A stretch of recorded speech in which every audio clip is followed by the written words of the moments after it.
Luc 12, versets 4 à 5. Mais je vous le dis, à vous mes amis, ne craignez pas ceux qui tuent le corps et qui après cela ne peuvent rien faire de plus. Mais je vous montrerai qui vous devez craindre. Craignez celui qui après avoir tué a le pouvoir de jeter dans la géhenne. Oui, vous dis-je, craignez celui-là. Alléluia, merci Seigneur vraiment pour ta parole. Merci encore de nous éclairer comme tu le fais si bien. En fait, là, on peut comprendre que le corps n'est pas tout. C'est pas une fin en soi. Et surtout qu'il est environné de la chair. La chair qui a des désirs contraires à l'esprit. Donc, ce corps qui est corruptible, en fait, et alors que le Seigneur, lui, il veut vraiment que nous ayons un corps incorruptible. Et donc, nous devons aller vers cette espérance qui est le salut de notre âme et nous devons vraiment chercher à tout faire pour que cela soit fait. Et le corps n'étant que poussière, il retournera en fait poussière. Et vraiment, quand là, il est expliqué que nous ne devons pas avoir peur de ceux qui tuent le corps, vraiment, le Seigneur nous fait comprendre par là qu'il n'y a que lui, il n'y a que lui qui puisse nous aider à comprendre et à saisir les choses spirituelles, parce que vu effectivement que le corps retournera poussière, donc nous n'avons pas cette espérance en fait d'avoir cette vie éternelle avec ce corps-là qui est corruptible.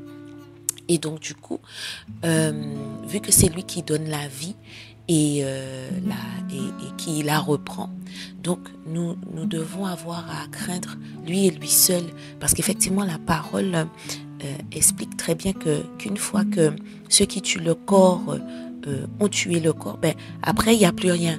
Mais par contre lui, quand il tue effectivement ce corps-là, en fait, notre âme va quelque part en fait. Et c'est lui, en fonction de notre vie, la vie que nous avons eue sur terre, qui peut nous dire, ok, toi tu vas là, toi tu vas là. En fonction de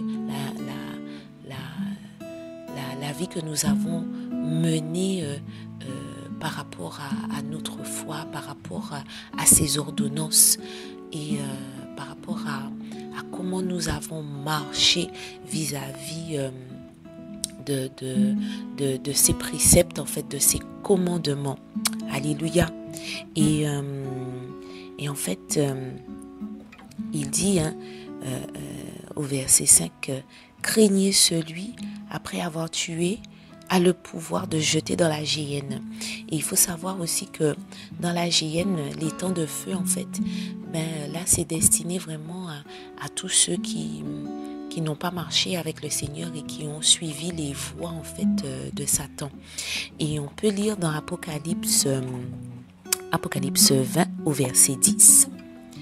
Et le diable qui les égare fut jeté dans le lac de feu et de soufre, où sont la bête et le prophète, et ils seront tourmentés jour et nuit d'âge en âge.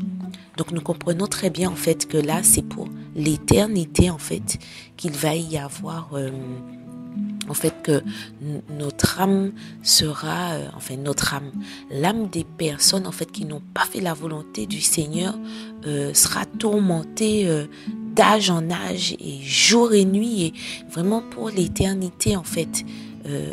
Comme Satan avec les autres qui l'accompagnaient vraiment dans tout ce qu'ils ont pu faire et donc nous devons vraiment nous atteler à ce que le Seigneur nous donne à faire pour la gloire de son Saint-Nom. Nous devons vraiment chercher à sauver notre âme et n'avoir à que faire en fait de ce corps, qui est corruptible.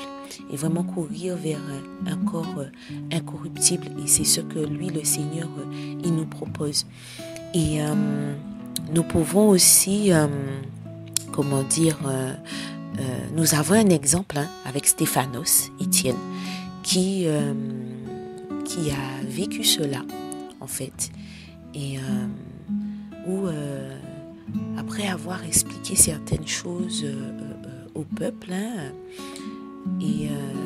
en fait, ils ne l'ont pas cru. Pourquoi? Parce qu'il a dit qu'il voyait la gloire du Seigneur, parce que les cieux se sont ouverts et qu'il voyait la gloire du Seigneur. Et en fait, il voyait le Yehoshua debout, en fait, à la droite d'Élohim. Et le fait qu'il ait dit ça, en fait, le peuple ne l'a pas cru et le peuple a voulu, en fait, le lapider, le tuer, en fait. Et ils y sont arrivés. Et en fait, on va prendre le passage dans Acte 7 au verset 59, où il est écrit « Et il lapidait Stéphanos, qui priait et disait « Seigneur Yehoshua, reçois mon esprit. » Et s'étant mis à genoux, il cria d'une grande voix « Seigneur, ne leur impute pas ce péché. » Et quand il eut dit cela, il s'endormit. Donc, nous devons vraiment avoir, voilà, c'est un exemple qui nous montre que nous devons vraiment avoir cette compassion comme lui, il a eu en fait, parce qu'il se faisait lapider, donc il devait bien avoir mal, le corps devait avoir mal, la souffrance qu'il avait. Et malgré cette souffrance, en fait, il avait cette compassion en fait, pour le peuple. Pourquoi?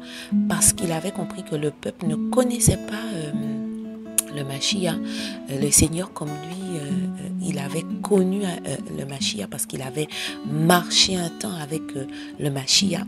Il a été enseigné et donc et il s'est rendu compte que eux n'avaient pas en fait la connaissance que lui il avait. Donc au lieu de les maudire, voilà, de les insulter, non, il a eu tout à fait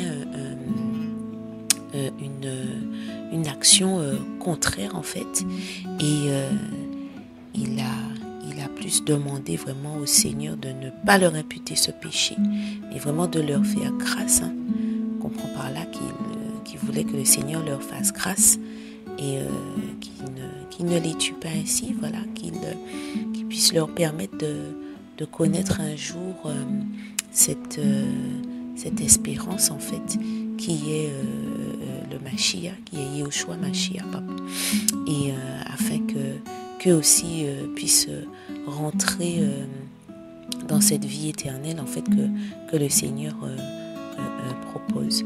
Donc vraiment que le Seigneur encore nous éclaire vis-à-vis de ce qu'il a